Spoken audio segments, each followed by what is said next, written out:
In today's episode, one of the most gruesome bear attacks in history. A bear hunter is brutally attacked by the same bear he was hunting, leading to his face being completely ripped off and eaten.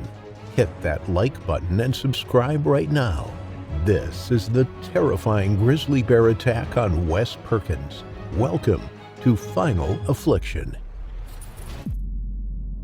Karma is a crazy concept, but one that is widely believed to keep the natural balance. It is the idea that if you do good things, then good things will come to you. Likewise with doing bad things. We like to think that if we are good people, then we will be saved from negative energies around us, as it should only be reserved for those who intentionally commit bad behaviors. But what if this isn't the way the world works? What if every action is simply random and has no consequences on the outcome of a situation?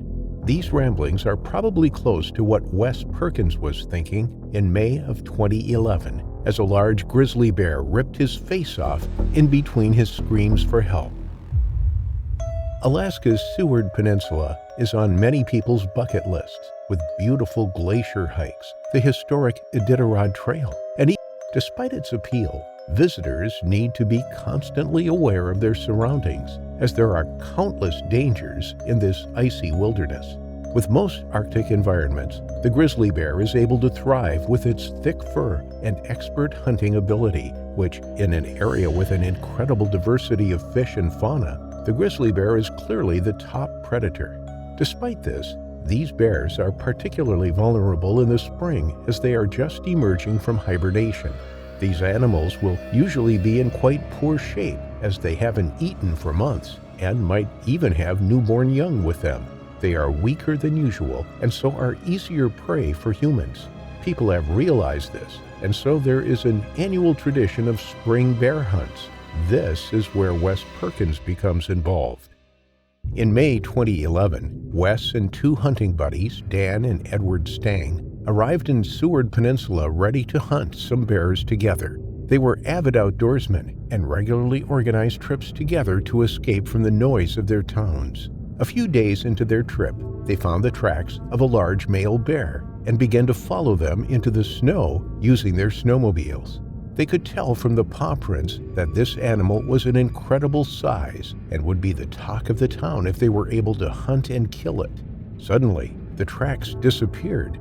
Wes got off of the vehicle and searched the ground for any sign of the bear. Little did he know, the bear was watching him from 70 feet away and was just waiting for the perfect moment to strike, the moment that the hunter would become the hunted.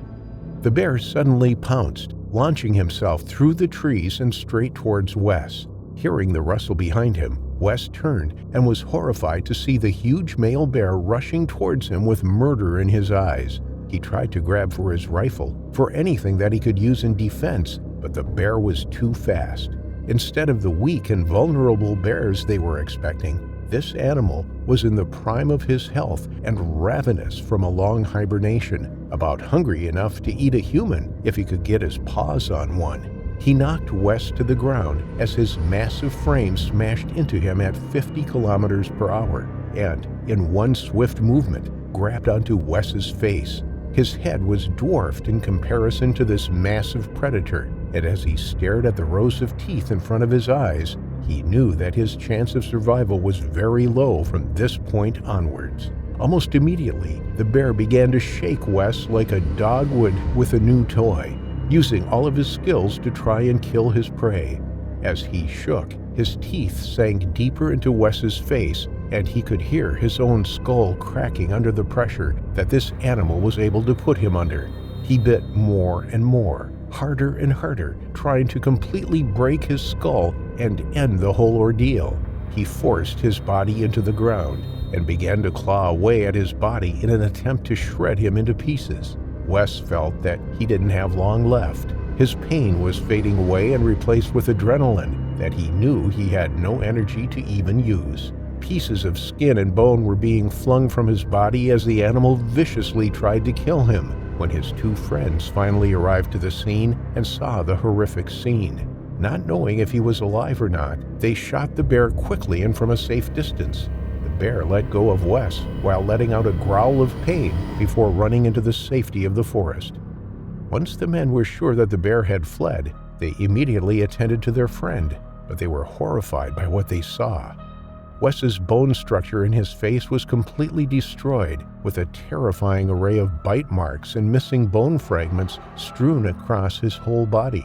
He was completely unrecognizable, and the majority of his face was hanging by loose strands of skin. He was missing his nose, his jaw had been ripped from his face, and, at this point, he was completely blind, clawing at his airways in an attempt to breathe. The father and son began to try and save his life, knowing that they would only have a short amount of time before Wes would become unresponsive, either from passing out from the pain or succumbing to his injuries. They questioned him to try and find out any information from the attack that may help him, but with no jaw, he was finding it impossible to respond to anything. He began to use hand signals instead, the only way that Wes would be able to communicate for a very long time after the attack. They radioed to Nome, the nearest town, informing the rangers of the situation and begging them for help. After hearing about the intensity of the attack and the condition of Wes, helicopters were dispatched in minutes, flying to the scene in an attempt to save Wes while they had the chance. While they were waiting, Wes drifted in and out of consciousness as the blood loss from the attack began to take effect. Once he was recovered into the rescue helicopter, he was immediately flown to Harborview Hospital, where he immediately was placed into a coma. He spent 5 days in this coma and underwent 26 life-saving surgeries, totaling over $1 million in medical bills. His face was completely reconstructed with titanium, replaced parts of his jaw where the bear had ripped it clean off, and he was unable to speak or eat independently for many months to come. He was unable to eat any solid food, so everything had to be fed to him from a blender, and his sight was barely salvageable, reduced to only light and dark. He was left with just half a tongue, something that the doctors were not able to rectify. And while he is now able to talk, it's heartbreaking for a man who loved to talk as much as he did, having to suffer these life-changing disabilities.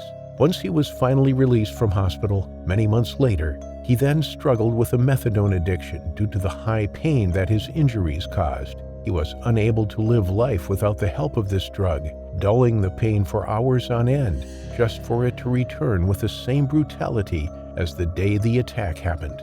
Luckily, with the support of his friends, family, and medical professionals, Wes was able to recover once again.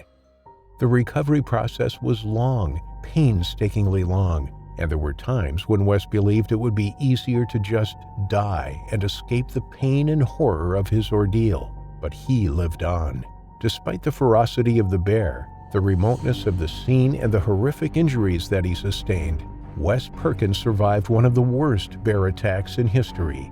Despite his ordeal, he says that he has no ill feelings towards bears, stating that they are neither good or bad, just wild animals, and people need to be careful around them. Wild animals will behave like wild animals. They are unpredictable and dangerous, but as long as you stay aware of your surroundings, then you should be able to survive.